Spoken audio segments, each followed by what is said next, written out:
Happened in the 90s.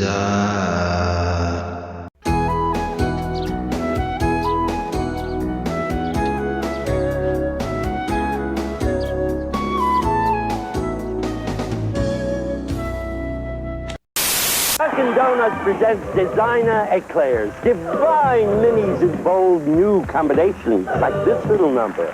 Chocolate cream filling, richly trimmed in chocolate frosting, or fabulous apple filling with its coat of caramel, or the excitement of chocolate cream with mocha frosting. Daring? Yes. Shocking? Perhaps. But for mini lovers, the height of good taste. New Dunkin' Donuts designer mini eclairs. Divine.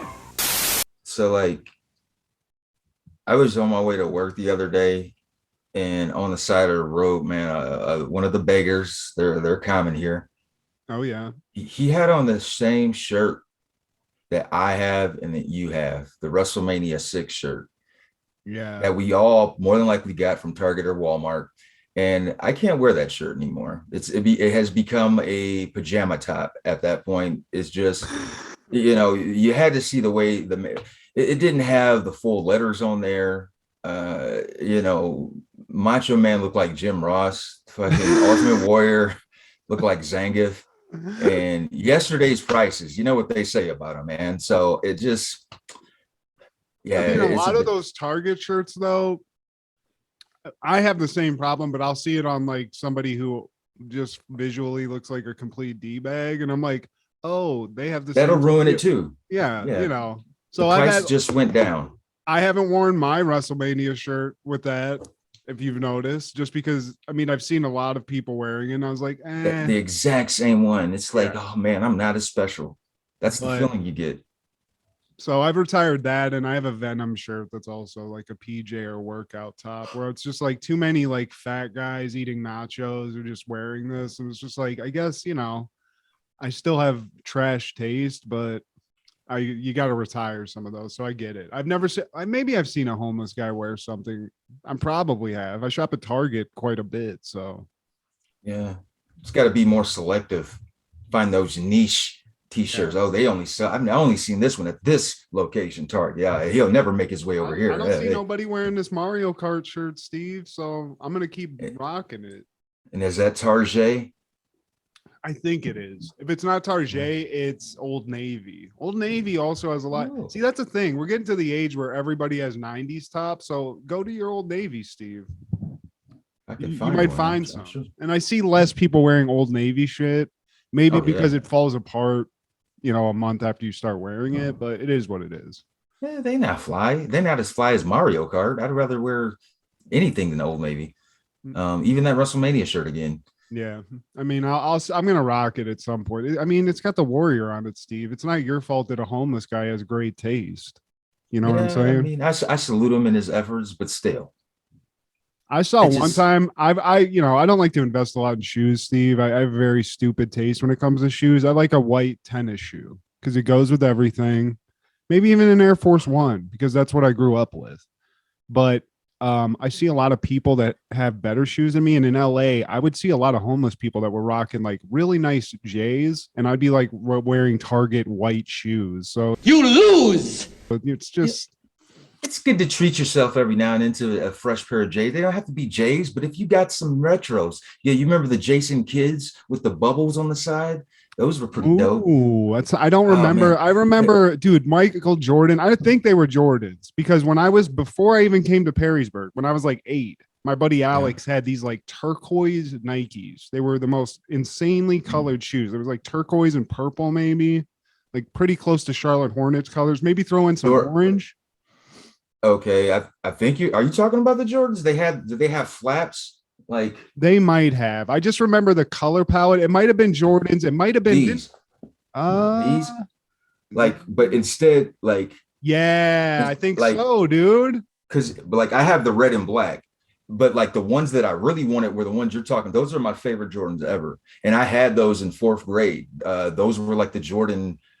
Man, don't have me lying to you, man. But they promoted it with Bugs Bunny and Marvin the Martian, and that like the color scheme was just so fucking dope, man. It was purple and turquoise and black, and And then at the bottom, the sole, it matched that too, man. You know, Yeah, just like the those red are and the black ones I'm matches, talking you about, know. dude. Because this kid's dad owned like a car dealership, and I just remember being little, like, man, Yeah. I want to get those. And then we went to the shoe store to get them, and my mom's like, I'm not paying $100 for shoes. It was like, Here's the Gordons. here's some Asics here. Yeah. Like, oh, the coolest shoe I had two cool shoes, Steve. Pumps, because I demanded them when Shaq was, you know, in his heyday. I demanded Those are the that. best. I enjoyed them. I didn't Yeah. until they got to where you had to buy like the Huff pack, like the Nitro pack. That was stupid. That's how they get you. That's how they get you. But I also had nobody gives this guy these credit, and maybe they're lame. Maybe they're lame. Yeah. But I had some Grand Hill Fila's with like the patent leather like thing. Everybody had those. I didn't get them because I've been loyal to Nike as if I was in a contract with the fuckers. But like, yeah, everybody had both the Grant Hills. There were those, and then there was the ones that had like the ones before it. His because you're talking about the second ones. They had like patent leather along the side. Yeah, They had the small F. Yeah, dude. I just remember putting those on because I was in like basketball and going to like practice and being like, yeah, everyone's gonna respect me now. Fuck it. Like, just putting them on, like, hey, you guys see these? Like putting them out there, real. you're doing no look passes around the back and shit. He's looking basketball, dude. I used to shoot. I used to love shoes, Matt? But I couldn't. Nobody would ever buy them. I couldn't get like the expensive ones, so I'd just be like, I'd get like 2 years ago awesome shoes, but it was never like the good shit, you know. Well, now that you're a working man, every now and then you can treat yourself. I'm not a shoe connoisseur, but you know, if I did, I would definitely love to go back in the 90s, man. Get some pennies, get the old Shaqs, the first Allen Iversons. And I'm not even a Reebok guy, but those are the two Reeboks I would fuck with. The first Allen Iversons, the first Shaqs, fucking top tier. Starberries. And see, I just remember when those came out and everybody's like, dude, it's like a $10 pair of shoes. I was like, this is not what you want to put your brand on. Yeah, they're right next to the WrestleMania shirts. Dude, you can get them at Dick's. Starberries, bro. Oh, I'm too fat to play basketball, but I'm not gonna buy them. So yeah, and I remember them being kind of like a ripoff of some other popular shoe of its time. Oh yeah, of course they were. It was a $10 shoe. I mean, they couldn't put any money into anything. They were like, "What? Okay, I saw a shoe. Here, let me draw it out for you, real quick." I do say though, I applaud the reason why they're so affordable. I mean, the same thing for the Shaqs, like the current Shaqs that he's had in the last decade, those are available at Walmart, and it's so that people of lower income can afford shoes for their children. And he would do those with the Shaqs, like they would be ripoffs of something like maybe a Jordan brand, but it'd be off and it would have a Shaq emblem. And so he gets it. He's from the struggle. He got it out the mud, man. So I salute him to that. But still, those shoes are fucking ugly. That's why we work, right? That's why we all due respect, Stefan, but the shoes ugly. Sure. Unsure. Sure. Unsure. Sure. Unsure. When dryness really counts, be sure to be dry. Sure Solid has the most effective wetness-fighting ingredient you can buy. For dryness no one can beat. So you're either sure or unsure. Sure. Unsure. Be sure to be dry. Boys and girls, this is Steve G and Matt G with Happen in the 90s. A show where we talk about things that happen in the 90s. So get out your Flavor Flav clocks and your Ninja Turtle PJs, because I think I'm losing my mind this time. I'm losing my mind. That's right. Said I think I'm losing my mind. Son, where'd you find this? I'm losing my mind. Yeah. And you can't front on that. Dude, I love your intros, bro. Steve, do you come out? Is this written down anywhere? Are you just popping these off the dome? Gives people a little inside baseball here. Yeah, well, hey, you know, I try to get tighter with the system, make it all match within the grand scheme of the episode. You know, it's like putting puzzles together, Matt. and I'm a jigsaw person, I applaud crosswords it. and all of that. I'm a Yeah, jigsaw person. I like. Yeah, man. I grew up with my grandma putting them jigsaws together. Oh, we got a Ninja Turtle puzzle. Can we get it, Grandma? Dude, I love me some puzzles back in the day, Steve. Mhm. Never good. I'm the guy that gets really like irritated with it and just sort of gives up on it pretty early, but still, I love me a puzzle every once in a while. Yeah, crossword puzzles. They say that it helps to get old noggin here, keeps you sharp. On weed, Steve, have you ever done a crossword puzzle on weed? I don't know any other way. Well, today, my friend, we are talking about all things April 21st in the 90s. Starting off in 1990, Saturday Night Live is airing the episode with musical guests, the B-52s, with host Alec Baldwin for the first time. Do you like the guy from the B-52, Steve? Do you think that guy talks like that all the time? A guy that talks like this all the time. Well, you He put my probably penis in does. your mouth right now, please. Hey, and I'm gonna bust. Yeah. That would be amazing. Very hard to I hope very, so. very hard to be around, I'm sure. If that Yeah, was like the shut case. up, dude. Like talk like I have cancer. Please, like talk to me. I can't process my emotions. I'm sorry. This is heartbreaking. Even when I'm sad. This is my sad voice. This season is also the first time Christopher Walken, and we actually covered that episode, and John Goodman. So a lot of first in this 89-90 season for SNL. There's a skit called Only in New York where it's the late great Phil Hartman. He's playing some like old like New Yorkie dude, and his wife is played by Nora Dunn, and he's just rattling off these one-liner jokes, man. I was looking for the image for it. There you go. And like you can just tell from the picture, man, like he's got this cigar in his mouth and he's just rattling off these one-liners and in this old New York accent. Oh my God.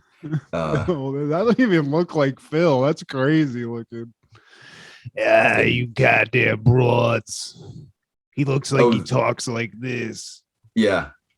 Well, the monologue, it's George Bush played by Dana Carvey, man, and he's got these marijuana eye drops. And if some of it like falls into his mouth, I'm like, dude, is that a thing? Marijuana eye drops? I'll try it.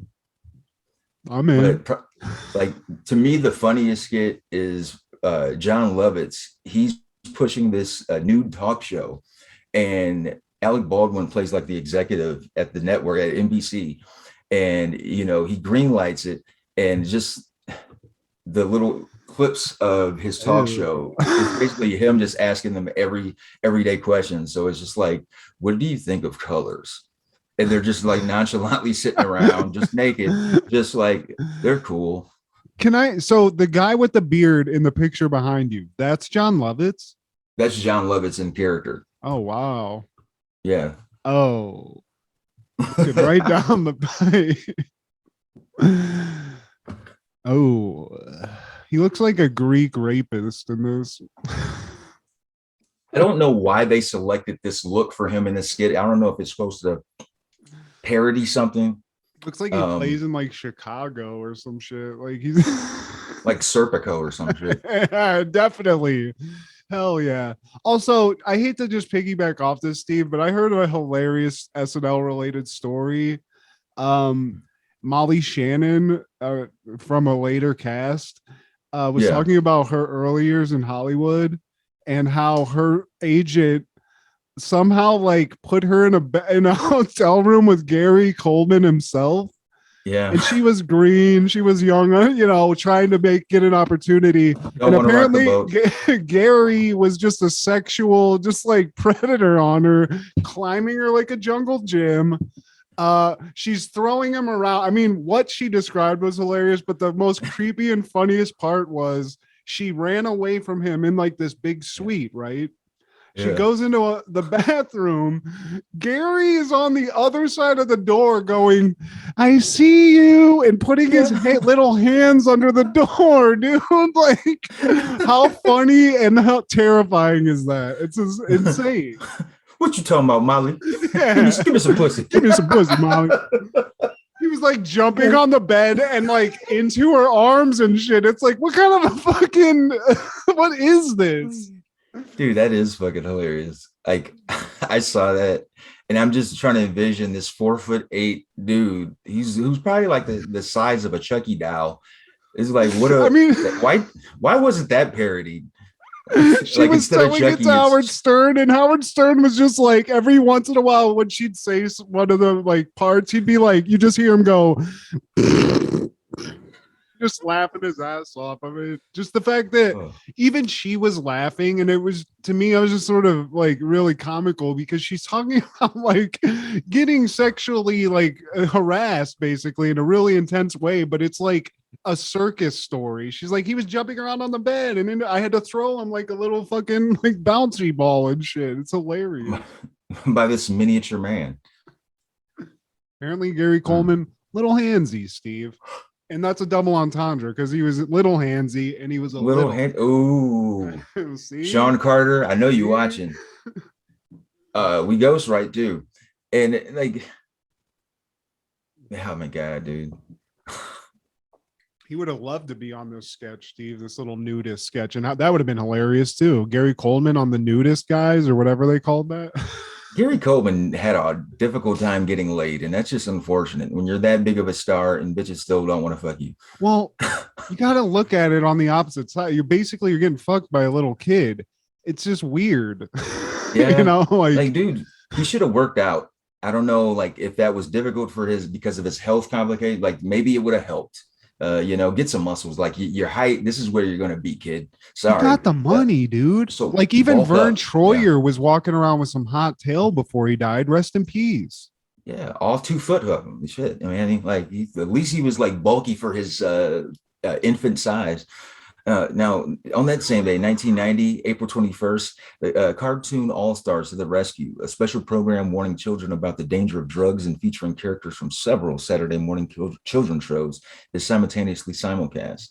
I think we covered this last year, but maybe the dates were mixed up. It's absurd watching this while on the weeds as an adult. Yeah. But as a kid, I didn't give a fuck because it was everybody. It had Ghostbusters, Winnie the Pooh, Alvin and the Chipmunks, Alf, the Garfield's Smurfs, up in this shit too. Everybody's Garfield, Bugs Bunny. It was like the Avengers for Saturday morning cartoon. Even I think Aladdin's in the shit. I even think I see his magic carpet behind you. It's very odd seeing some of your favorite cartoon characters become dare officers. That's essentially what all of this is. Donatello's popping up. No, bro, you don't want to smoke crack. You want pizza. Take it from me. A lot of people dump crack down the sewer. And I did experiment.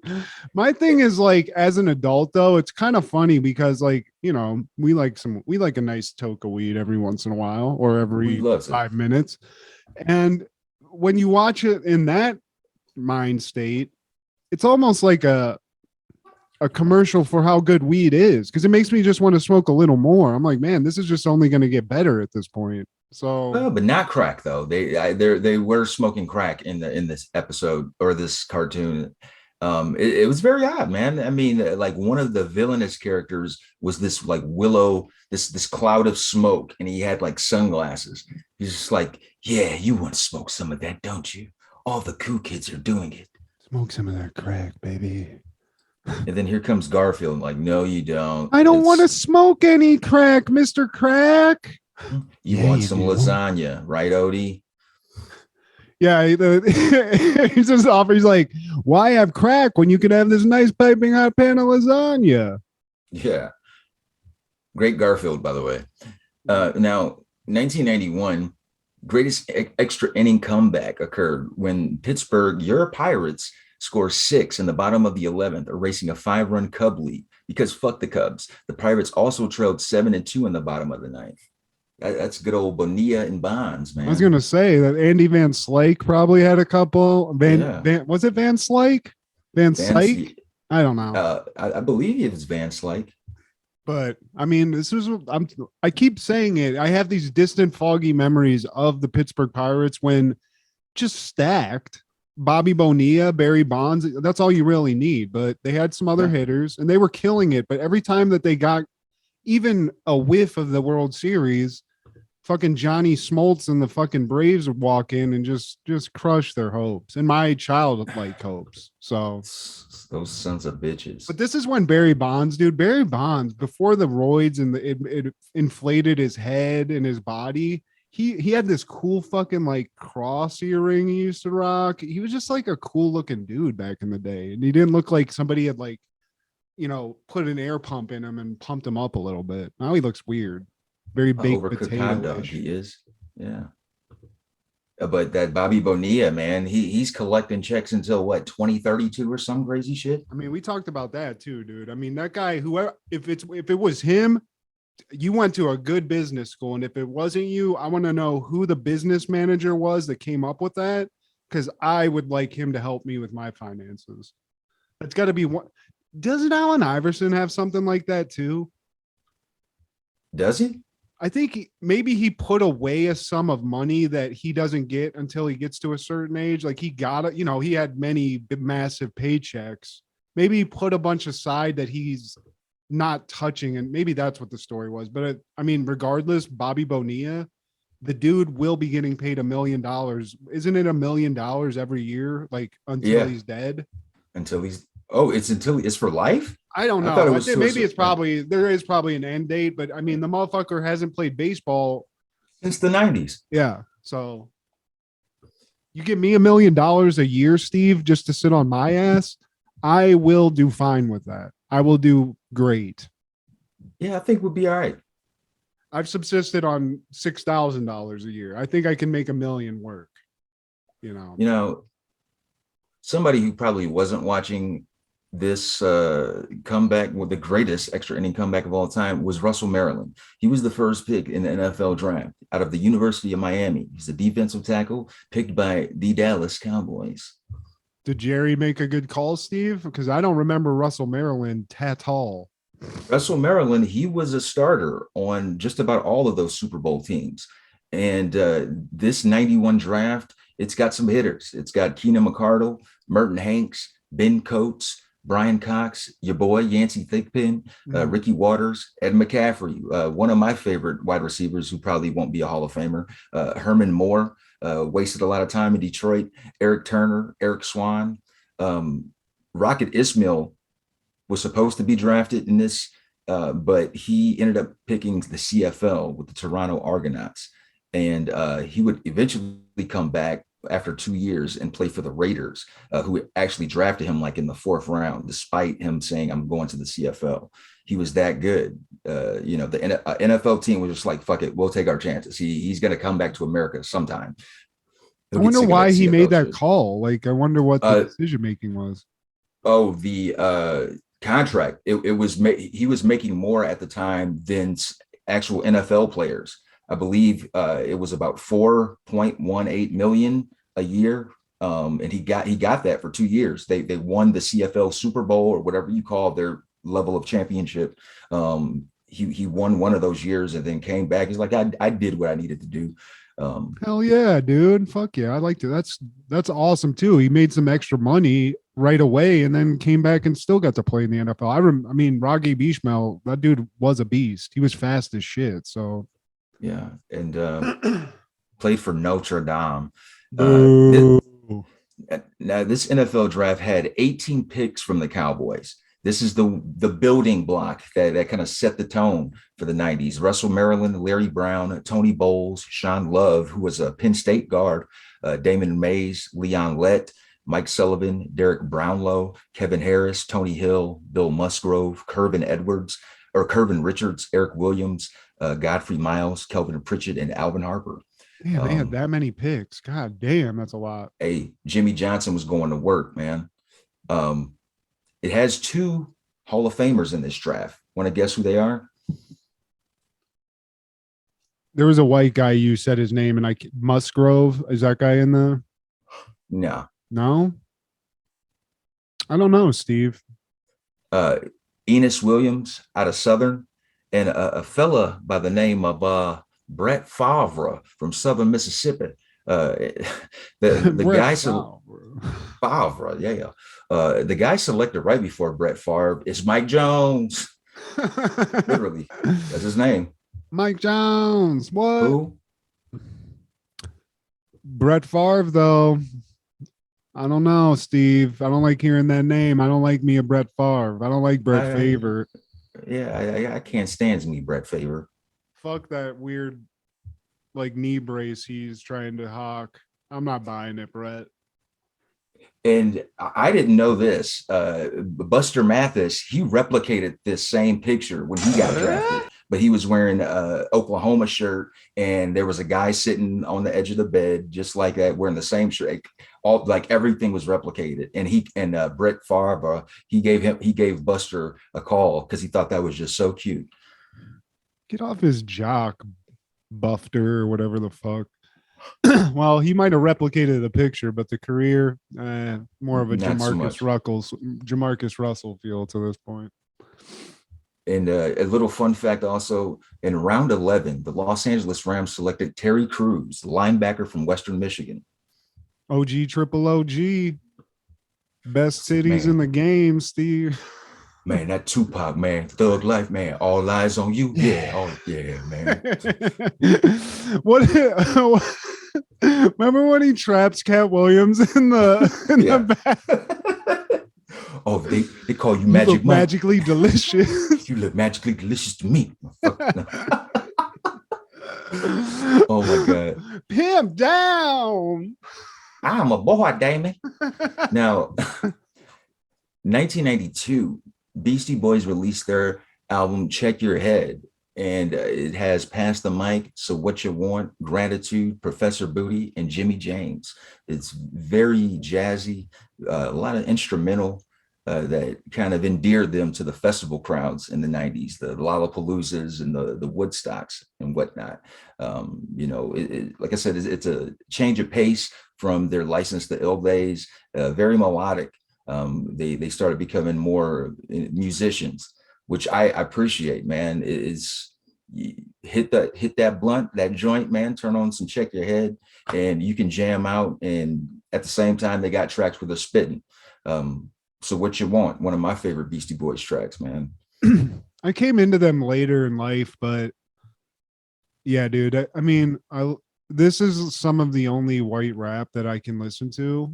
And I don't know. I feel like sort of some shade has been thrown on them. Like now, it doesn't seem like people respect them as much. I've heard a lot of people talk about rap and talk about these guys, and they're like, it's kind of cheesy. It was kind of this. It's like they were some of the first. I think a lot of No, dude. Well, you must be around assholes.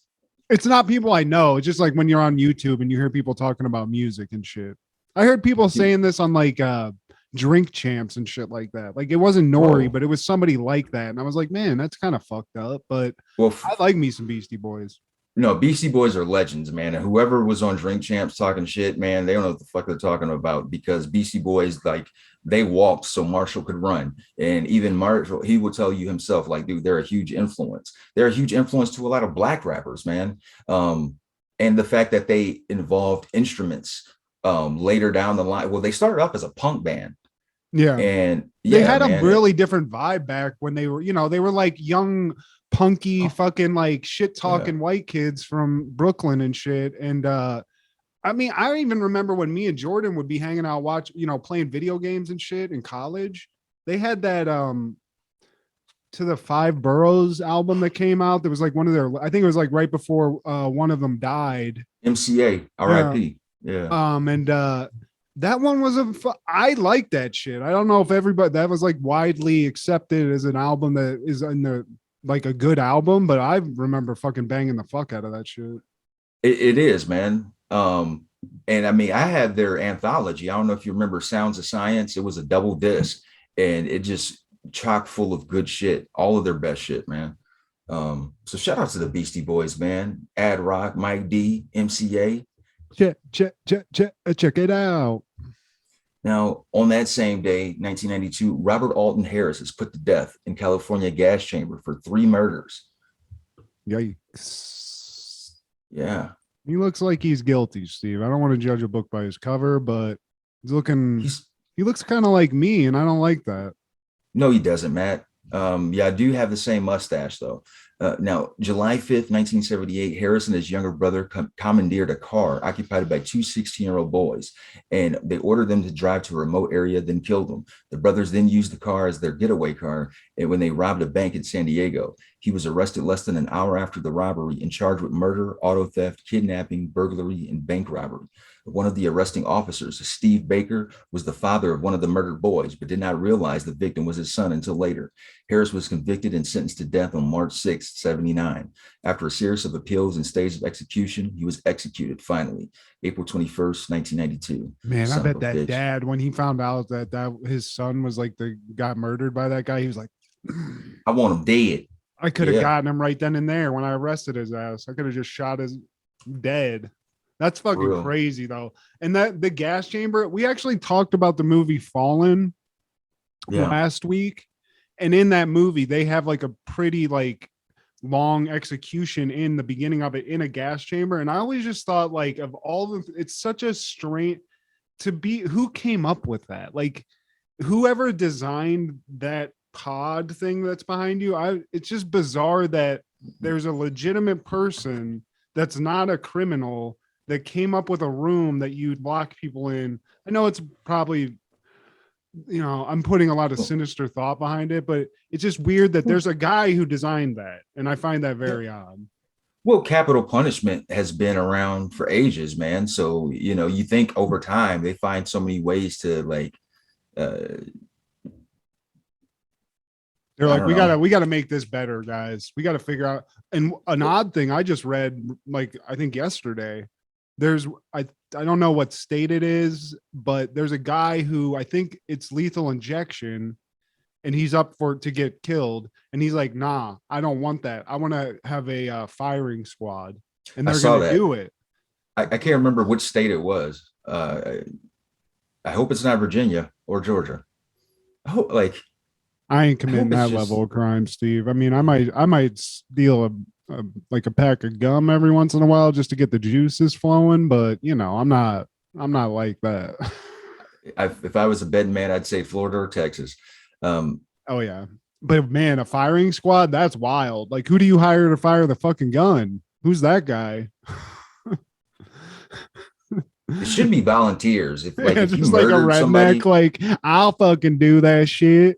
It should be the family. If it was for murder, like, you know, some like, hey, get the brother, maybe the dad's still alive, the uncles, shit. Maybe the mom wants a liquor too. All of them. Let them, you know, that's actually eye for an eye, Steve. I like that idea. Let's put that in there. I like that. Might be onto something. Now that following year, 93, Walker, Texas Ranger has his debut, One Riot, One Ranger. Among the issues Walker has to deal with include a new partner named Trivette, a group of men terrorizing a circus family who camp out at his home, and some bad guys who plan on an ultimate bank caper. Yeah. We've covered a lot of Walkers, Steve, and you know, I think we've widely said how cheesy of a show it is, but the first Walkers, I mean, in terms of cheese. I'm just now learning about your distaste for Chuck Norris. So you're just like, man, he's a basic ass bitch. I don't see it. I still like Chuck Norris. It's like I think about every martial arts movie, Steve. And I mean, I get it. Everybody, there's not a lot of good acting in 90s and 80s action movies, or even 70s. I don't remember when Chuck Norris became famous, but it was probably like in the 70s. And it's just the cheese level, the cornball, like goody two, like this is a dare officer who learned karate and became this, you know, it's like, I don't want to see this. I want like my guy smoking a cigarette, getting up, taking a shot of Jack because his whole family got killed because he botched some investigation and he's all fucked up. I don't want to see some guy that goes to church every Sunday and, you know, is reading the Bible every morning before he has his fucking coffee and goes out and changes the world. I like that guy in real life, but the TV show, I mean, goddamn, Steve. And the villain in this is gotta be the most well put together, he looks like he should be a good villain. Dumbest villain, most stupidest fucking villain. It was like a January 6th riot level crime. They didn't think it through, Steve. I didn't like it. But anyway, we're in Texas. It's dusty as fuck. And this is a movie, guys. We're not talking about a 40-minute show. This is an hour and a half of Walker, Texas Ranger in the 90s. So we're seeing the countryside. Very beautiful. But then you contrast that to what looks to be a wrecked armored car that's being robbed by these bandito types, these old it's just like an old school robbery, right? Yeah. They're pulling actual cloth sacks of money out of this truck. Don't think they do that anymore. And they actually get away with it. There's like some armored guard guys, they're tied up, but these guys, they get away with it and they take off. But while they're taking off, we see this fucking truck just making its way to, it's approaching the crime scene. Who's in the truck? I don't know. I just see a hand. I don't know who it is. It's Walker, Steve, and he's about to whoop some ass. Yeah, wearing his get up from Studio 54. He's got the bandana wrapped around his neck with some flavor. You're looking kind of zesty there, Walker. Yeah. Mr. Walker. He walks into a bar, or I should say a bar walks into Walker, and then it's dead silence. He tells everyone that they're under arrest. It's my favorite line. That's his only line. Yeah. Well, also, Steve, you don't mention this is a bar. See, this all happened in Texas. So these guys, good criminals that they are, they hop the border into Mexico, thinking there's no way these guys can't come at us now. There's no jurisdiction in Mexico. Fuck it. We're good. So they could have went 3 or 5 miles away from the border. They go to the first bar that's like 2 miles from the border. We see that sign and they're just hanging out, having a great time, spending the money they just stole. And that's when Walker walks in, says his fucking line, and starts just molly-whopping the fuck out of these guys in the bar. Front kick, cross, roundhouse, front kick, roundhouse. He kicks their asses and rounds them up on the bed of his F-150 or his Dodge Ram. And then C.D. Parker's introduced, and this is the only time he's played by Gaillard Sartain, I believe his name is. This is I think that's Vern from the Ernest movies, Steve. Oh, is it? I think so. I was like, who is this? I mean, CD was a fat ass in the show that we watched, but he was older and had a Wilford Brimley look. This is like a more middle-aged CD, Steve. He's retired, but it was a forced retirement. Yeah, it just didn't work for the producers, I guess, because Noble Willingham, that's the guy who we're used to seeing as CD. He would take on that role right after this pilot. It's like, yeah, get the fuck out of here. Yeah. CD, you go back to those Ernest shows. You're good. So Walker does what he does. He whoops those guys' ass. He actually brings them back to the United States. But again, you can't do this. You can't, even like the DA Alex that we've met, the hottie that he's like sort of connected to. Yeah. He's like, Walker, like this isn't, you can't do this. Yeah. And he's like, Amistad vibes. Call the governor. She's like, I can't call the governor. I can't do that. He's like, call him. And she calls the governor. All it takes, Walker gets on the phone. I don't know what he's like, yeah, thanks, governor. Gotcha. And then they apparently are able to arrest these guys. He's wearing a bandana on his neck, Matt. I told you. And we're introduced also to his partner, Bob Mobley. He's a younger guy, still kind of green. And he's pretty naive about things. He thought he got a diamond ring, but that shit was from a Cracker Jack box. And Fugazi, Steve. Fugazi just bowed it, doubt it. See, I mean, CD clowns this guy to his face. He's like, first of all, that? Yo, bitch. See, here's what's wrong. You kind of got it wrong, Steve. He bought her some jewelry, but CD is like, you ain't getting a bitch a ring, and that's what she wants, boy. Now that necklace you got, that's gold plated. That's some fugazi shit. And he's like, what? And then he just runs out. Yeah, he got the bitch a necklace. And then we get introduced to yet another new character, Steve. And this is the first episode. So, but I don't remember this guy being brought up too much. We go to Walker's house. And Walker's like waking up. And he's like, what is this fucking noise? And he looks out the window and there's some guy like laying some cement. He's making like a fence or something. And we go outside and it's this old Native American dude. And come to find out, Walker's half Cherokee. And this is his Uncle Ray. Uncle Ray, yeah. Yeah. We're going to learn some more about Walker later about his family. It's insane. But right now, we know Walker's got an Uncle Ray, and Uncle Ray's just sort of this cool old Native American dude who's just like, to me, has like a hippie vibe, but he's just like, he's just all about helping Walker out and all about just like, I guess, just like hanging out at the crib, basically. Tending to the land. Walker, I have to make this fence bigger.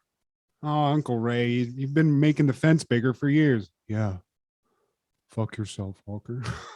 I have to make it closer to the sky.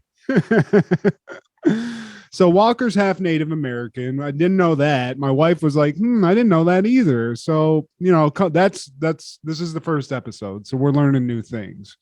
So cut from the farm to down at the old First National Bank in town. And yet another robbery, Steve. It's society's really going to shit in Texas. So I don't know how good of a job Walker's doing, because it seems like there's a robbery or some sort of bank robbery of some kind. Yeah, I mean, literally every other day. What a coinky dink. And Bob Mowgli, he gets the alert while he's out and makes it to the bank, and he catches the first robber as he runs out. Now, the other two, they come out and they fall on their faces. And as he's got them locked and loaded, another guy comes out. And he's blind, a blind guy. And so he lets his guard down, Mowgli does. And because he thought the guy was blind, he actually, another robber who ends up shooting him. Yeah. Well, and also when you see this, guys, I'm going to put the clip up. I have the show like clipped out. You will see that as soon as they show this bank, they show this blind guy. He has like a fake beard. I mean, he looks like the quintessence. He's like going undercover, like undercover boss.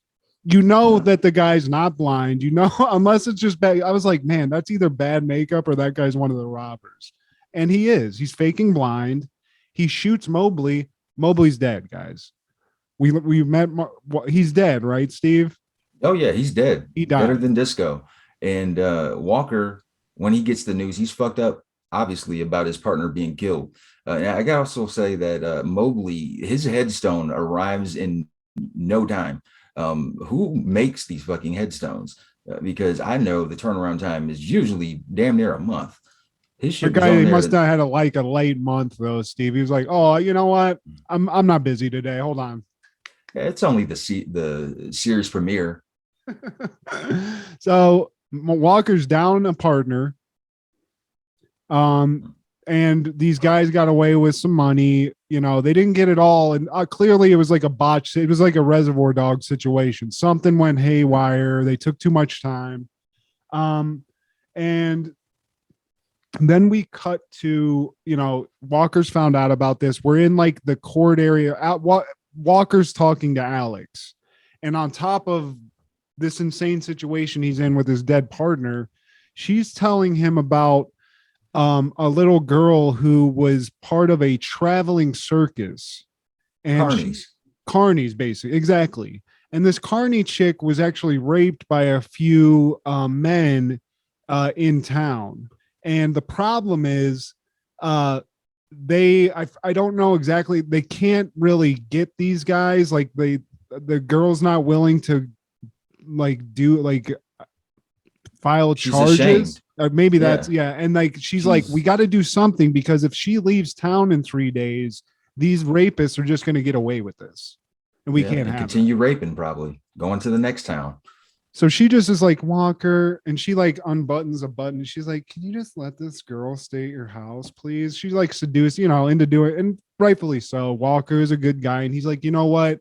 I'm going to take the family. I'm going to take the girl because she has like a mom and a dad as well. We'll take the Carney folk and they can come stay with me and Uncle Ray. And I mean, credit to Walker, but I don't want a bunch of Carneys staying in my house, Steve. It's disgusting.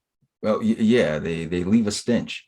And back to the robbers, they're having a meeting, and Nick DiPaolo comes out of the car, basically tells the help their services are no longer needed, and knocks them all the fuck out. Going back to Walker, he visits the circus acrobat girl and her family. Walker shares the childhood story with the girl and says that, one time he went to the circus and a group of men started shouting obscenities to his family. And specifically his Native American father. They were calling him racist, like epithets.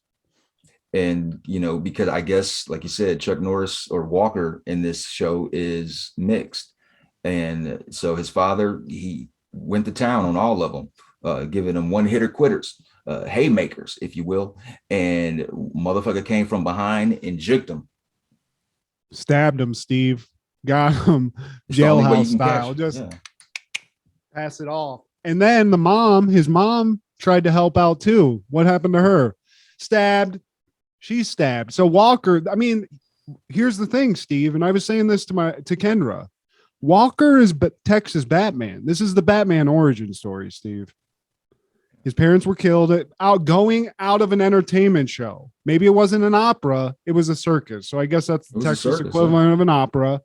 And but he's Batman, Steve, without the fucking costume. He just walks around in fucking Levi Strauss and just starts shit kicking people.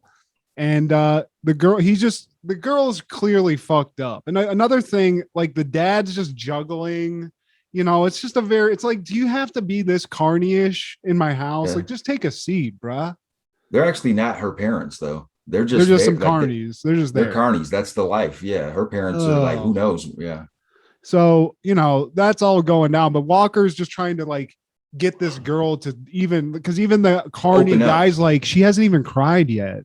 It's like, God damn, this is pretty heartbreaking. So Walker's trying to break through, Steve. He's trying to break the walls down mentally. And she asked, like, how do you get over something like that? And Walker tells her, time heals all wounds, maybe except the one in my father's back, but it does heal most wounds.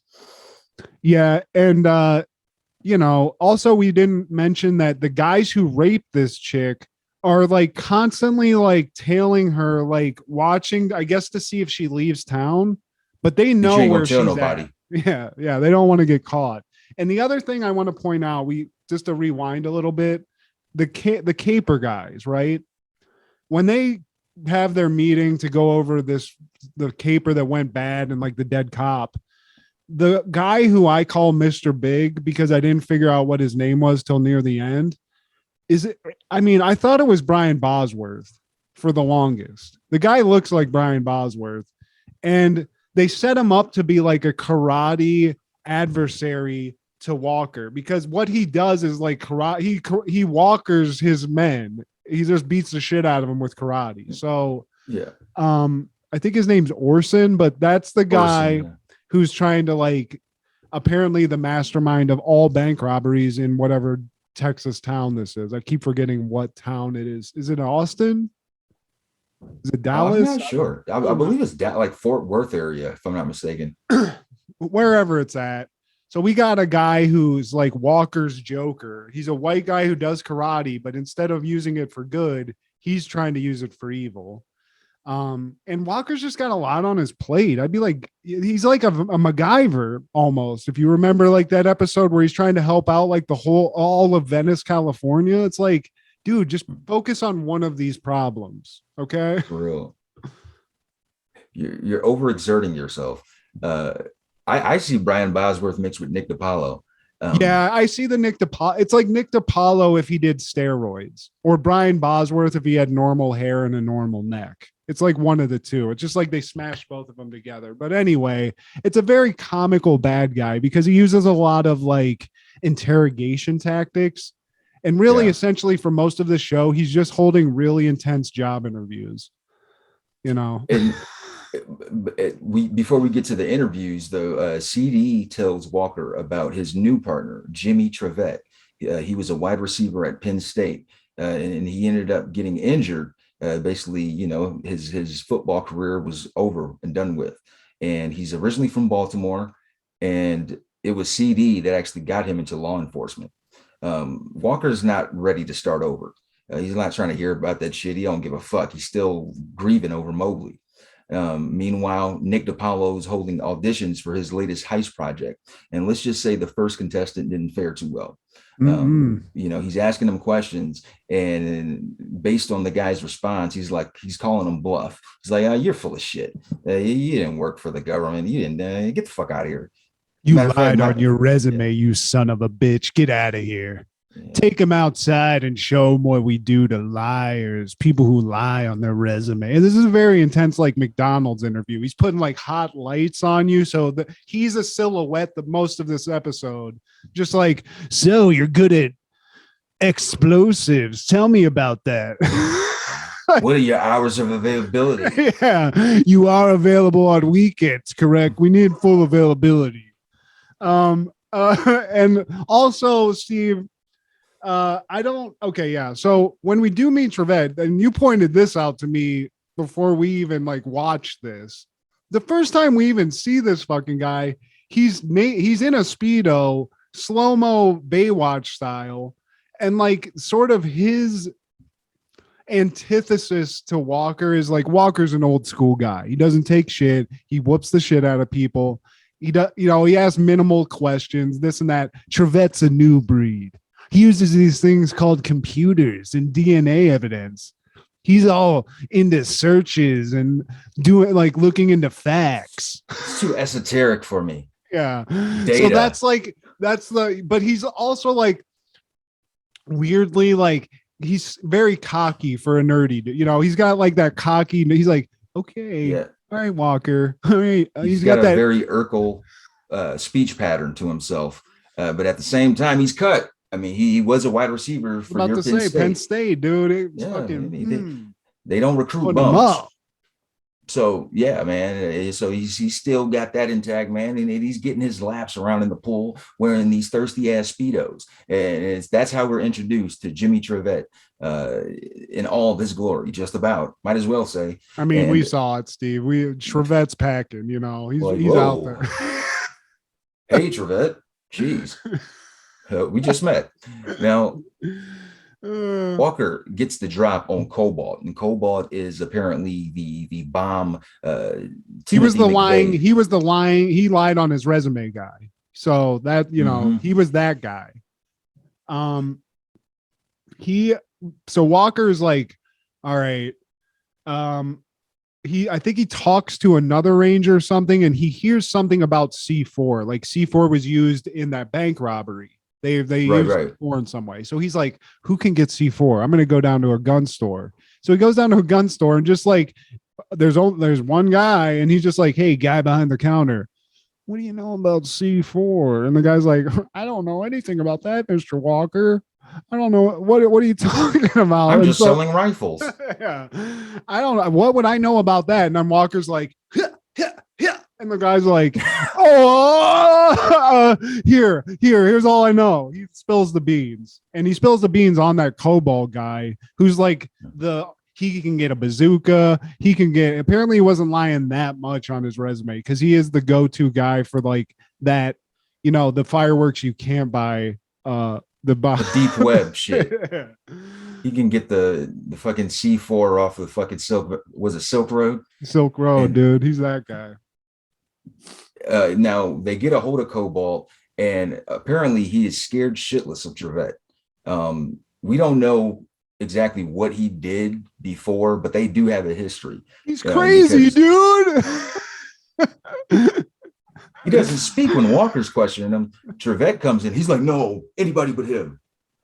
And Trevette's just like, yeah, it's me again. Remember what I did, bud? Walker's like, how the fuck? I karate chopped this guy 3 times in the neck. He didn't give up shit. Well, apparently, snakes ended up at the guy's house. All the power got shut off, and he was locked in the house. He took him to jail for something, and then like they threw the case out. So I guess Trivette, he went the extra mile. It's like, you know what, you didn't receive your just due and punishment, but yo, today I got time. Yeah, he was that guy. Was that show or the movie Denzel was in pretty recently? He's like the protector. I forget what it was. He's just like a guy who's like, I'll get the job done no matter what. Fuck, I got just street justice, Yeah. Trivette style. So maybe Trivette's not as nerdy and bitchy as he looks. He seems to hold a grudge, basically. So cut back to just some dusty ass field someplace and some fat old white guy, new C4 expert, Steve. I think his name is Mr. Box, I think, but it's just some Mr. other, Box. it's a yet another fat old white guy in Texas that kind of looks like Wilford Brimley. And this is the new expert for explosives. And what he's done, he hides the explosives in a little like ashtray looking thing. And I forget what it is, like what visually it's supposed to look like, but basically this is his job interview. He has like some dumbass wood box out in the middle of nowhere. He's like, check this out. And he just blows it up. And that's what you do to become a bomb. You're like, I know how to blow shit up. Here's how you want to see. Boom. Good. I can do You it got all. the job. Yeah. You blew it up, bud. You're hired, Mr. Box. But I forget what it is. What does he make the shit? Because this comes back. Is it like a wasp or a butterfly or some shit? It looks like an alien, like a Martian kind of deal. I don't know what the hell they looked. I think Horrible. I have it here somewhere. We'll get to it because it comes. But again, so now Brian Bosworth, Apollo, he's getting his team back together. He's still holding interviews, and we're like, I'm sitting here thinking, why is this guy just like, do you just have to keep making teams? How many robberies are you going to do? We'll find out, Steve, because this guy, he has an insane plan, dumbest plan of all time. He's going to rob 4 banks. Yeah, 4 banks at one time. And that's why, Steve, he was so adamantly pissed off about the timing and the fucking up of the plan. He's like, he's set up as like this criminal mastermind. He's like, I've timed everything out perfectly. So if you fuck it up, that's not on me. But if we do this right, we're going to rob 4 banks, 4 blocks. We're going to get this money, guys. Fuck Walker. Now, back at the ranch, the rapist returned to Lisa's house, but this time Walker's there. And he wastes no time laying into him. He even breaks one of the guy's nose. And he tells him that you have the right to remain silent. Yeah. After the guy's like, he whoops all the ass. And afterwards, one of the guys has enough like brain cells left to be like, you fucked up, man. You didn't read me right. And that's when he lays that on him. Then he kicks him in the face. I love it. So the rapists, these rapists they just did not want to get caught. So they were willing to lay their life on the line. I think they knew the guy that was like the house of a ranger, which balls. Yeah. But as always, Walker puts on those cowboy boots and gets to stomping. He fucks that up. And then he comes up, or maybe this is before that, but he comes up with this idea after they talk to Cobalt and get sort of all the information that guy has. He's like, I don't know anything. Like the guy had lights in my face. I don't know what he looks like. All I know is he likes pistachio nuts. So I don't know. So Walker's like, you know what, Trivette? After you showed me how much of a badass you were in that interrogation room, we're going to have you go undercover and try to get a job interview with this guy to become part of the team. So now Trivette is in a car in a Jackie Brown situation where he's just in a car. Walker's like a few parking spots away on a walkie-talkie. Just like, it seems pretty obvious that this guy's a cop. Like if you'd see it and like something was going down as like the criminals. But they're you can see they're bonding. I think this is when Trivette actually tells Walker what he did to Cobalt. He's like, yeah, I fucking locked that guy in a room with snakes. He was shitting himself. It was hilarious. And then I arrested him, but whatever. And, but then like as Mr. Big's coming, DePaulo Bosworth in a van for the to pick up Trivette for the job interview. Just like a security guard's like, hey, black guy, you can't be parked here, and like fucks the whole thing up. So then they have to chase this van down. But I forget what happens. They try to like chase it. Even Trivette even gets out of a car and tries to catch a moving vehicle on foot, like Will Smith Men in Black style. It's pretty wild, but they lose the tail and they are just forced to, pick up the pieces of this failed undercover job. We also see that one of the bombs has made its way to one of the banks. Luckily, no one got hurt. But the weird Martian rabbit ear looking whatever the fuck it is, it's just not around anyone, and it just goes off, and everyone's just like, "What the fuck?" Yeah, and back in the motel, Mr. Big, he's getting a bunch of other of these bombs put together. I'm trying to see what the fuck these things are like. Look like it's like a moth or something, but they deliver them in like donut boxes and they just put them on like the desk. So they're just trying to like, I guess it's not like to blow up the whole bank. It's just to like scare people. Basically, this isn't going to like blow a hole in the side of a bank. Basically, if I remember. Yeah. Maybe to alert people, get the fuck out of here. Now there's a shootout outside the bank, and they're busting their gas at each other, and Walker eventually tracks down Nick DePaulo Bosworth, and he says, "I heard you're the best," and then he throws Walker a weak ass swing, followed by getting his ass handed to him and getting thrown into the water. He whoops at all. Like, this bad guy was made to look like a karate badass. And the second walk, I mean, I guess it's just testament to how good Walker is, but Walker just I mean, it's the most stiff karate beatdown of all time, but he whoops that ass. So, and the thing of it is, Steve, like we get into, so the robbery, this 4 bank robbery thing is happening, right? But it seems like he had no plan. He's like, all right, we're going to bomb them. But like, then the teams all get arrested very easily. Everything goes to shit so easily. And it's like, what was all the planning for, bud? You got all these bombs alerting people, like setting off like well before the planned heist is supposed to get off. But see, that's why you got arrested. You're not good at this. And also, UPS, Steve, I just found out what those things were. What the pottery C4 was. It was a horse fly. It was a horse fly. That's random as fuck. And now the final scene, they're at the rodeo because CD, he basically volunteered Walker to be at this charity rodeo, and he volunteered him to be on the bull. Walker hops on the bull, and I was told, Matt, that the bull actually needed a stunt double to do this scene with Chuck Norris. Yeah. The bull got, he actually killed the first bull that they filmed with, Steve, just from the power of his thighs and those genes. And but the bull's name is Terminator. It's Terminator. It's not looking good. And also Trivette, they make him be a fucking rodeo clown, even though he's coming from Pennsylvania. He's never been to a fucking rodeo before. He doesn't know what's up, but he seems all in.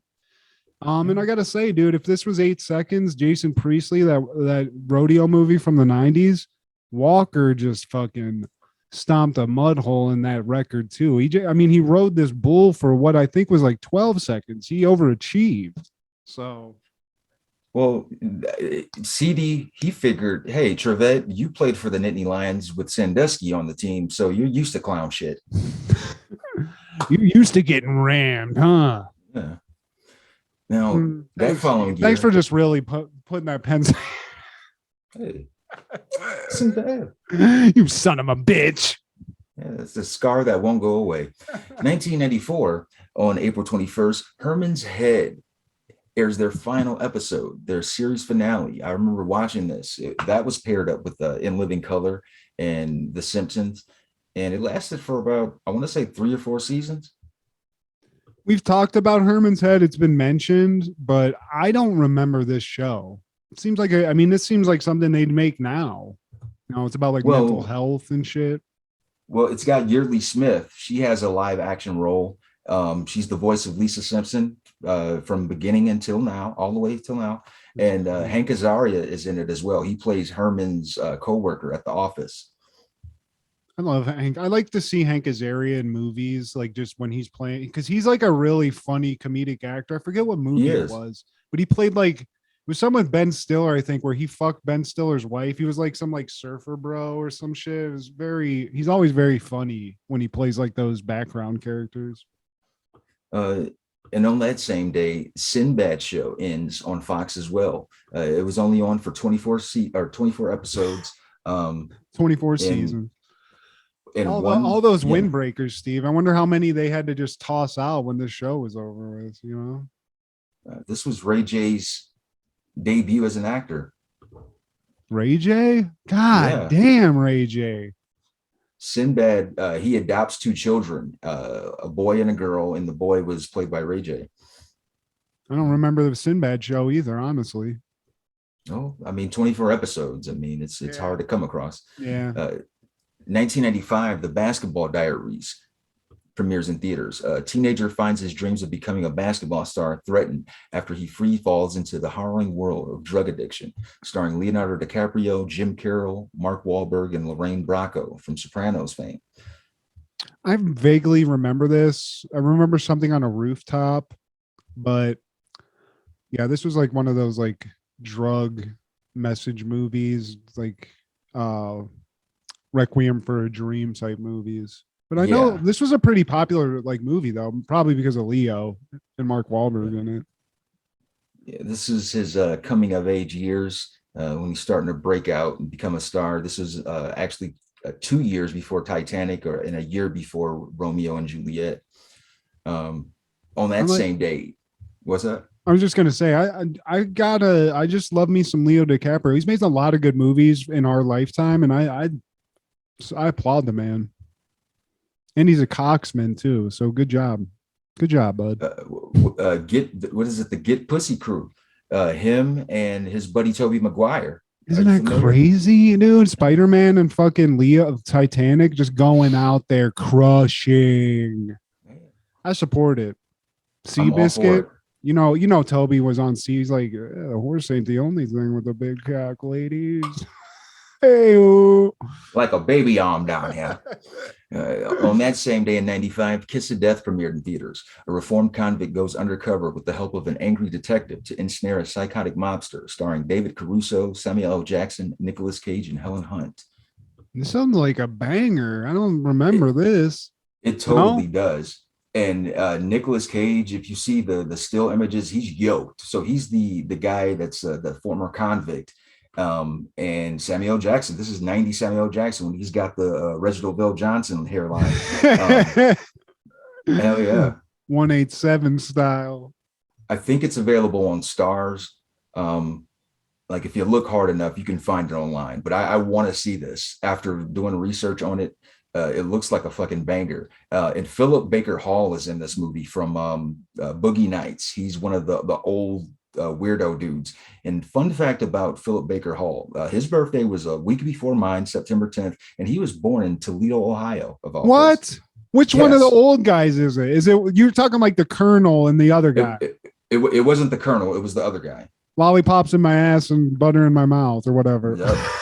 Of course, somebody from Toledo would say some shit like that. Yeah, I was about to say that sounds. I like the finer things in life, like lollipop in my ear.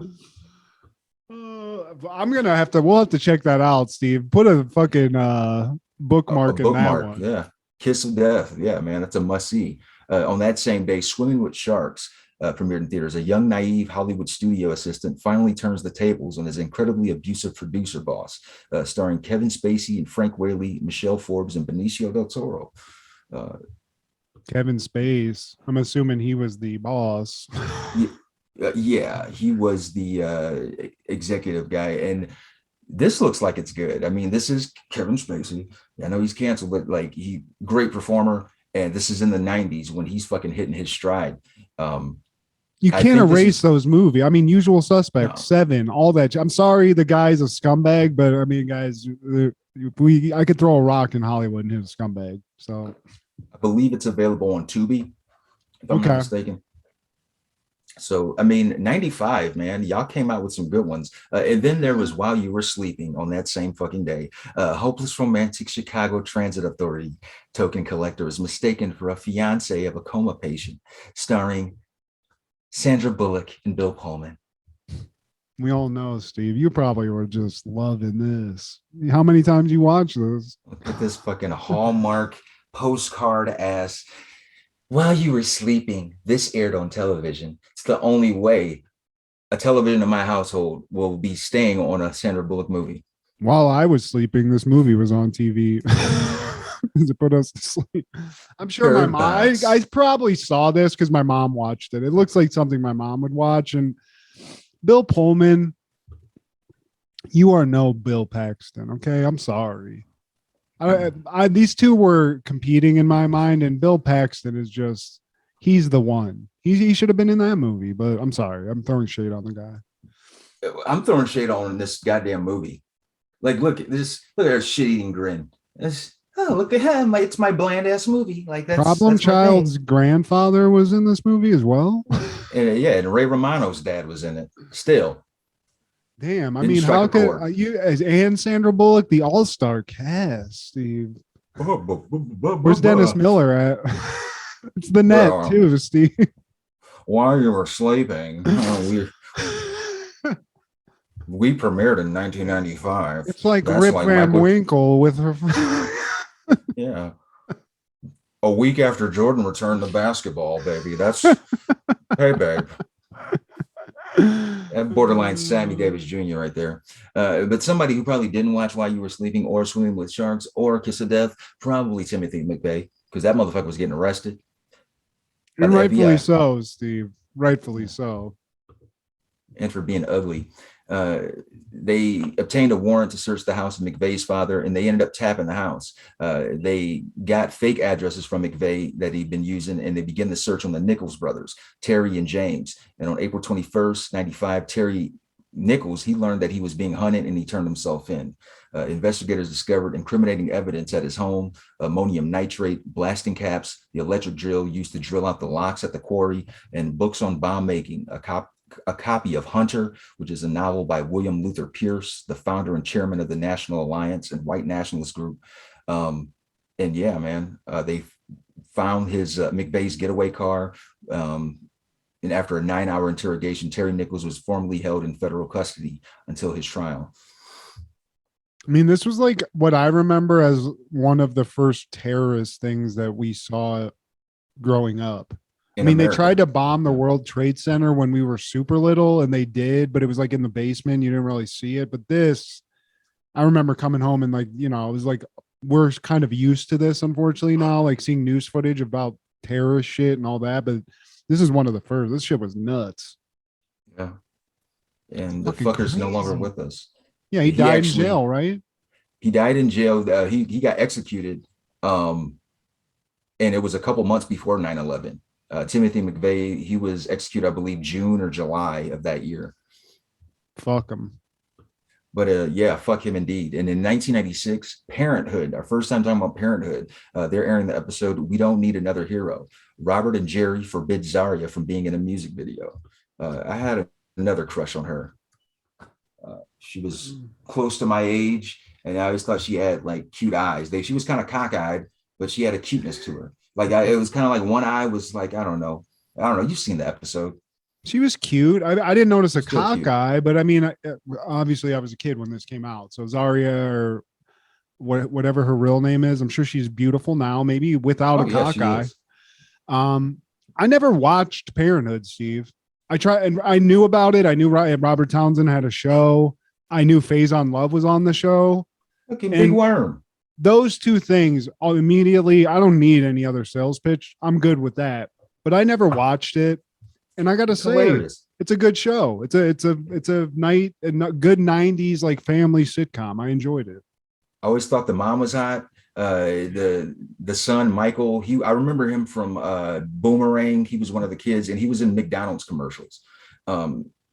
Wasn't the fat kid also like he's somebody, right? He was in Karina with Ray Liotta and Whoopi Goldberg. I just remember his. Yeah. This is gonna sound really weird, but like his teeth, he has like like a yuck mouth almost. And I was like, I know the mouth, but the fucking and that sounds gross. Pause. Because I'm assuming he lost weight because in this he's like a fat ass little kid. Yeah, he went through his ugly Rudy phase, and he maybe that was his teeth being a part of it. He grew all of that out, and he has slimmed down, but he's been in less work over time. And we start the episode off with the family coming back from a game, and Bulldog is the craze for Nicholas. Apparently, he made a jump shot at the buzzer, and Nicholas, that's his idol. He says, "Never back down." Bulldog is cute. He get Nicholas in a fucking tizzy. He's got that DMX. Apparently, like what Bulldog sounds like like Dennis Rodman. Like a G-rated Dennis Rodman, basically. He's got blonde hair and he barks at people. Dennis Rodman never barked at people. He just kicked you in the groin and maybe pissed you off a lot. But he's got a bad attitude, Steve. And Nick's, he's all in on that. He's just fucking growling at people. He almost attacks the younger daughter. She has to run away from him. Yeah, he's got a little chubby for Bulldog. Yeah, and he's like, he's my hero. And Robert Townsend, his dad, is like, wait, what about me? And Nicholas is like, he can be your hero too. And he just like walks away. I pay the bills in here. What the fuck? Yeah, man, I put a roof over your fucking fat ass little head. But in walks Faison Love walked in with him because he went to the game. But the fact Faison Love is on this show, your show is going to be good. And he's killing I was like, Faison Love in a kid show? I don't know. But it's not really a kid show. It's not really. It's a family show, but it's got Robert Townsend, and he found a way to make all of it work. And Michael's playing the drums in the living room, and Nicholas is working on his handles. And you need to keep working on those handles, Nicholas, because you can't dribble for shit. Yeah, he's dribbling like Stanley in The Office. It's pretty fucking bad. And all of this is in the living room, which is a reminder to not have kids. Like, how fucking dare you? Yeah, and Michael's just like, Michael is apparently a musical genius, as we'll find out later. He's a kid who can play every fucking musical instrument you can think of. But he shoos out Nick, and then Zaria and her hot ass crew come through, and they're super excited, Steve, because this artist, Sachet, which I love, it's a great name, is doing a video in town. And they want to be dancers. But the problem is, Steve, Sachet seems to be sort of a 90s, maybe Nicki Minaj type. She's all about the booty dancing, as we'll find out. A lot of booty, a lot of that. Adina Howard, if you will. And Zaria is, first of all, underage. So she's got to get the dad to sign the permission slip, which, I mean, come on. Says on a field trip? Yeah. And you ain't got booty. Your booty ain't grown yet. You like 14. Yeah, check the IDs, people at the music video place. We'll get there, but regardless, she's trying to lay a sales pitch on Robert, and she walks in. What? And I'm sorry, we forgot about Ira. He also comes in. He's one of Michael's friends. He's kind of like the ugly Jason of that universe. He's his white buddy with the schnoz, and they're basically like, shit. Let's go to that music video. And they're like, Michael, dad's not going to sign it, so you got to sign it. And he's like, I'm not. Michael seems to be a good kid. He seems to be the best one of them all. And he's like, dad's never going to sign that for you. And she's like, no, you're going to sign it. And he's like, why the fuck would I do that? I'm not going to get in trouble. And she's like, you do that, then you're going to get to go to the music video and you can hobnob with all these music people, dude. Think about it. Which, I mean, it seems to be a good idea when you watch the episode. And be around hot chicks shaking their booty. You could do worse, Michael. And now Zaria, she talks him into it, and they make it to the set of the music video, which looks like a boiler room with furniture. And Zaria and her friends are dressed like grade school picture day. Troy is the director, and he comes out and he asks, "Are y'all the booty girls?" And they're like, I think we are. I don't know.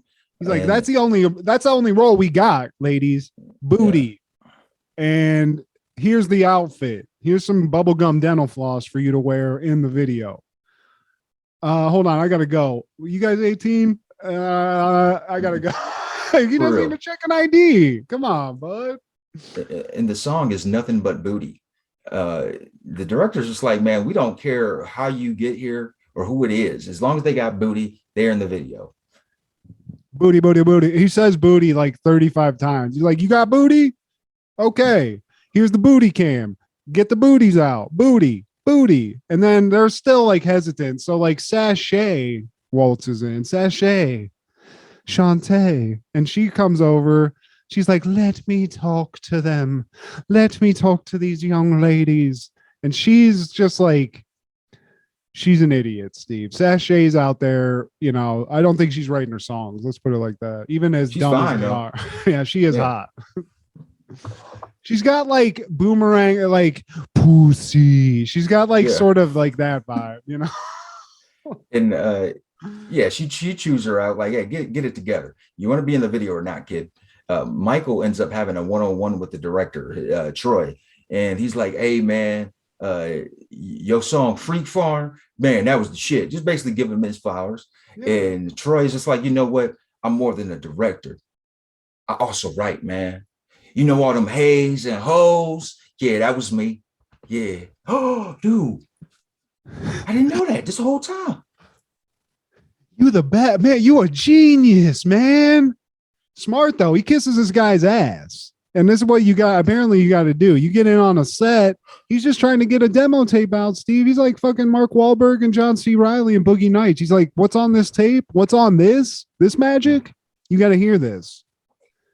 We come back to the house. Nicholas, he's still barking and crawling. And it leads Robert to having one of his vignettes. He always has these dream sequences like Zach Morris, which I appreciate because they're just so off the wall. Yeah. And, you know, they're talking about how their heroes when they were kids were Shaft and Dolomite. And so they cut to a dream sequence of an old school blaxploitation. And it's Antonio Fargas, what is Huggy his Bear. name? Huggy Bear, yeah. And he robs an old lady. And then Mac Daddy and Black Licorice, played by Robert Townsend and Faison Love, they come out and beat the fuck out of it. And it's a pimp ass whooping. It's a lot of like karate kicks and pimp slaps, you know? Yeah. It's what you want. And again, I never watched this show, but when I was watching this, I was like, this show, I'm sold. They're doing a pimp fantasy. I love this. And Nicholas, he went full bulldog now, and he's dyed his hair. He's got an earring. He says, "Bulldog never backs down." Saying it to the parents. And then cuts to the next scene. Nicholas is in his room, has his hair dyed back to his original color, and now no earrings, and the ball is deflated like Tom Brady. Lesson learned.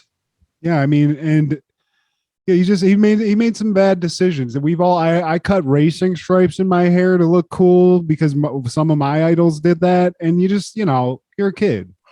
But I think that it's later, but he's like, Dad, will you be my hero again?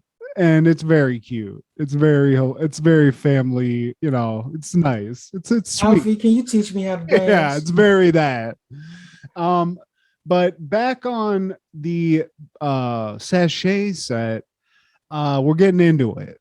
The ladies, they're in their outfits. They're in their pink outfits. Two of them, they're just out, the friends. But Zaria's in the outfit, but she's got a child molester trench coat on, and she's trying to just get through the video. And unfortunately, it's just not fitting the vibe of the booty cam, which is really, I think, what this director's innovation in music videos was his booty cam. And I support that, but there's a problem, Steve. A girl in a trench coat trying to twerk, it's just not sexy. No booty, no sexy, go. We ain't eating, Steve. Yeah, we'll take that coat off. It's time to shake some ass. I mean, go ahead. Sorry, I didn't mean to interrupt. Well, Michael, he sees this and he stands up for his sister. And, Troy actually liked Michael's music, but Michael, he's got morals. And, being the brother, the second in command of the house, he's like, me and my sister out of here. We ain't shaking ass for nobody. And I'm not about to kiss on ass. By the way, your music sucks. Peace. Give me my tape back, bitch. And for then real. Honestly, because what happens prior to this is not only is the guy, like the director, being shitty, Sashay gives this insanely misogynistic speech where she's like, look, honey, I know you don't want to look like this, but this is what men love. And if men get what they want, we get what we. It's just like this insane speech. And there's it seems to be like maybe an Epstein breeding ground type situation going on here, because they're saying all this to a 14-year-old. Can y'all tell she's underage? Like severely underage. Any of them, like ladies. You got to get out of there, or this guy in a leather vest is gonna fucking make you do more than booty cam shit. Man, you don't want to see what's in that director share. And all the Michael, Zarya, and Zarya's homegirls, they leave. They come back home and they turn on the new music video for Nothing But Booty. And who do they see? Ira getting his freak on. Why not? But now they're like, so that's happened. They think they're in the clear. But Zarya goes into the kitchen and Robert immediately is like, what did I tell you about those videos? And she's like, God, how the fuck? I didn't know. I didn't want to do that. Yeah. She thinks he's talking about the sachet video. But then he's like, I told you to take these tapes back. I told you to take my Shaft, volume 3 compilation tape back, and you didn't. So, oh, thank God. And so that's really the end of the episode. But there is another pimp fantasy where Nick, the fat young kid, is like a junior pimp, and I think he whoops Huggy Bear's ass, or he does something. I didn't catch it. Oh, I never watched the show, Steve. This is a new one for me, which is one of the reasons why I like doing the show, is watching shit I never did. And this one is a fucking good show. Like, I would have been watching this no matter what age I was. It's fucking cool. It was one of the original WB sitcoms, man, paired with Wayne's Show and Unhappily Ever After with Bobcat Goldthwait. Anything with Faison Love in it, to me, one of my unsung, just like kings of the 90s. He's in a lot of shit, and I think a lot of people love watching what he's in, but I don't think he gets enough flowers. He's hilarious. He's always fucking funny. He doesn't have whoop your roles. Ass. Like, I saw a video of him a long time ago where I think he whooped a guy's ass in like an airport for saying some in Columbus. Shit, yeah. Of all places. Sucks too, Steve. I think there's a lot of people in Columbus, Ohio that might deserve to get their ass whooped by Faison Love. It happens. Might be onto something. Someone who didn't watch this episode of The Parenthood, probably Michael Jordan, Scottie Pippen, and Dennis Rodman. They were busy beating the Baltimore or Washington Bullets 103-93 and setting a record 72 games. Guys, I mean, what do we are? It's all been said. These motherfuckers were just killing it. What is the fat white guy on the bottom row, like above your right shoulder? What's that guy's name? Luke Longley. Is that Luke Longley? Okay, I was like, I remember that guy. I don't from Australia, Mike. Really? Yeah. Aussie rules. Okay. I also just have to shout out to the Washington Bullets. I love the name. I never really understood as a child that maybe they were just referring to is it about the city itself being rough, or why did they call it Washington Bullet? No way they would do that. Like, why would you call it that anyway? Just because the army, like before that, they were the Baltimore Bullets, so maybe there is some truth to that. So, like, it's a rough city. So, somebody who probably didn't know about this is Jimmy the Greek. Jimmy Snyder, American sportscaster, born in 1919. He would pass away. His original name is Demetrios Georgios Sidinos. We'll just call you Jimmy the Greek. Born in Steubenville, Ohio. Okay. Birthplace Ohio, of dude. Yeah. Also, Jimmy the Greek, was he a sports commentator, or was he more of like a betting guy? Didn't he give like sports bet tips? He was both. Okay. He was a sports commentator and he was a Vegas guy. And every now and then they would ask him, he was kind of like one of those around the horn guys, if that was around in the 80s. I think he said something racist. I'm sure he said a lot of racist things, but I think he said something about black people and maybe bone. Or he said the truth. He said the truth. And it was on a CBS live broadcast. And this is the 80s. They weren't prepared for that.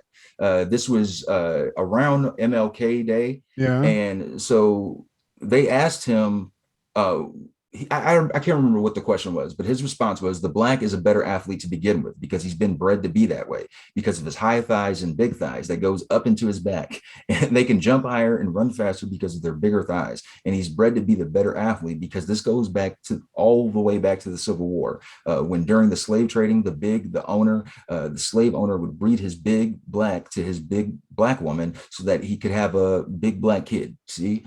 And I mean, scientifically, that sort of there's some truth. There is truth there, but Jimmy, you gotta just not, maybe it's called tact. Yeah.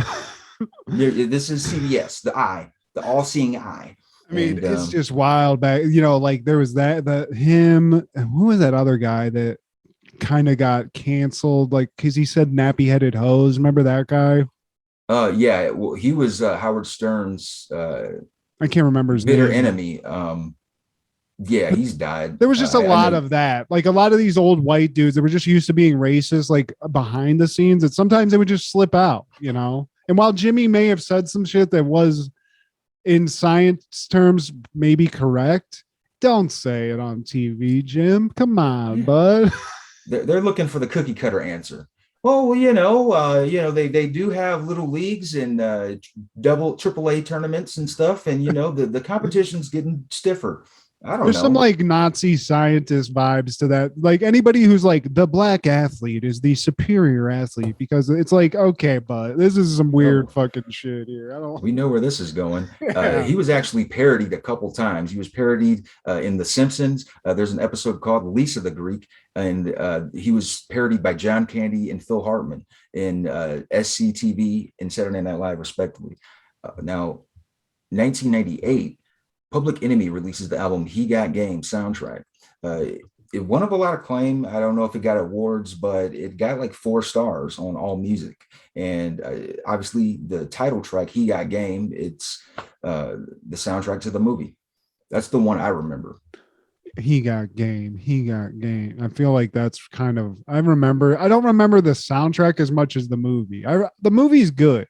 The movie's a bit slow, but it's cool. It's like almost like one of those inside baseball movies, like Any Given Sunday, where you get the behind the scenes of like the college athletic recruitment process a little bit. And the thing I remember most about this movie, and I mean, it just, Spike Lee, I respect you. You're a great filmmaker. But the thing I remember most about this, there's a scene where Ray Allen, who is the Jesus Shuttlesworth, the main character of the movie, and he's fucking 2 hot white chicks in a dorm room. When he gets recruited. Yeah. He's eating pussy. I remember that. Okay. Yeah. I remember watching that with my cousin in the theaters, man. And she's like, man, you remember that scene where he was eating pussy? I was like, damn, I remember titties. Yeah, I remember. I don't remember the pussy eating at all. I just remember those big ass stripper white chick titties. And but dude, it was just like, it was a slow burn movie. There was a lot of, because Denzel's like in jail and they release him so that he can talk Jesus Shuttlesworth, his son, into going to a specific college. Yeah. It's more of a lower tier college, but I mean, to think of an athlete named Jesus, that's like, and he's like the best basketball player. He wants to go to the biggest school. So it's about like them mending their relationship and him trying to talk his son into going to this college and stuff. It's a good movie. I wouldn't say it's one of my favorites Spike Lee's done, but it's a good movie. Yeah, it's not one of my favorites, but I'll watch it. Them titties. I'll watch that all day, every day. All day. Even if it's Scattervision. Yeah, why not?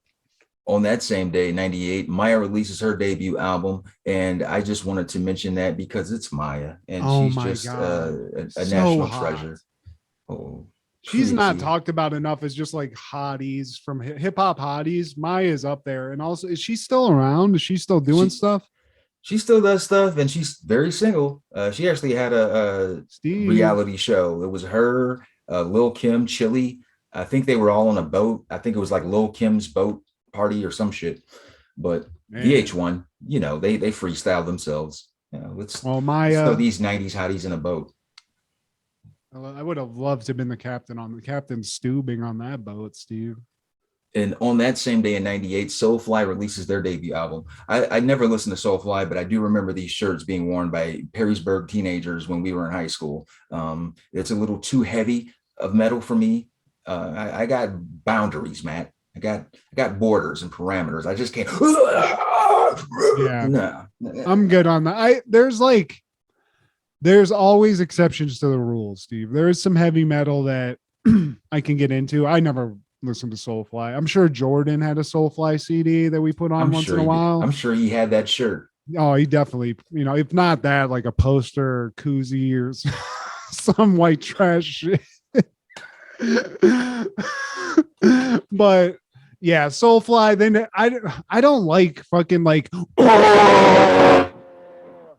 It's like you what's letting out a weird hard is it fart. can be about anything. It sounds demonic, but they're like Christian rock bands that do that. It doesn't, it's not necessarily satanic music, but I don't like it. It's not for me. This song is about when Moses parted the Red Sea. Yeah. Dude, did you just shit? Pharaoh. Now, any callbacks, honorable mentions, takeaways? I just got to give a call back to Walker, Texas Ranger, and just the longevity and the of a show that to me is I can't, it's not good, Steve. It was around a lot. It happened.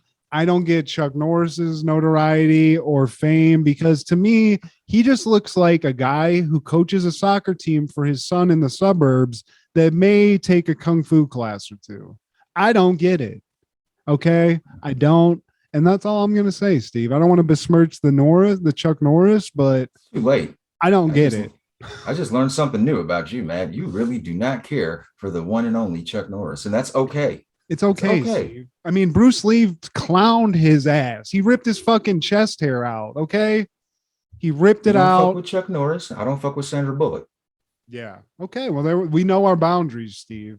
Yeah. But we or also Soulfly. know, I think I know secretly that you do love Sandra Bullock. So I'd fuck her. I'd fuck her. Like, I wouldn't kick her out of bed. I just wouldn't watch her movies. Let's be very clear on that. Yeah. What? Remember that? What was that guy with the hillbilly guy? We used to have like a saying. Remember we did that interview with that guy and he was like, oh, I want to fuck Mary Kill Uncle Jesse too. I want to fuck Mary Kill Uncle Jesse.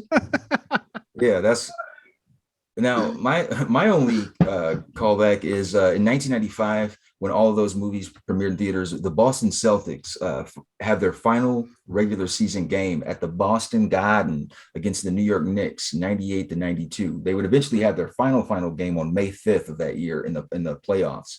But yeah, this is their final regular season game, and it's historic, man. That's the house that Russell and Larry and McHale and them built in Auerbach. They were selling pieces of the floor of that place to the parquet. Yeah. That shit looked cool back in the day though. I remember watching Sports Center, just like their stadium and their, setup they had. I was like, damn, that shit does look cool as fuck. I always liked the parquet floor because it was different. Nobody else had that. Old school. It just looked like, it looked classy almost, Oh, but then it had Larry Bird's fucking grungy ass running around sweating on it. So I don't know. Maybe that's worth money. His jockstrap sweat for $5 million. This piece of floor touched Larry Bird's scrotum when he was stretching in pregame one day. $10,000. Leave it in room temperature. You still smell his taint. You smell his scrum. Please like, share, subscribe, comment, and Spotify has this feature where you can add stars. Put 5 of them motherfuckers up for us. Please also listen to Over the Culture, Crush Gas on B3F Podcast, Don't Worry, Be Movie, and Pop Culture Hootenanny. This is Steve G and Matt G with Happen in the 90s. Ah, bitch.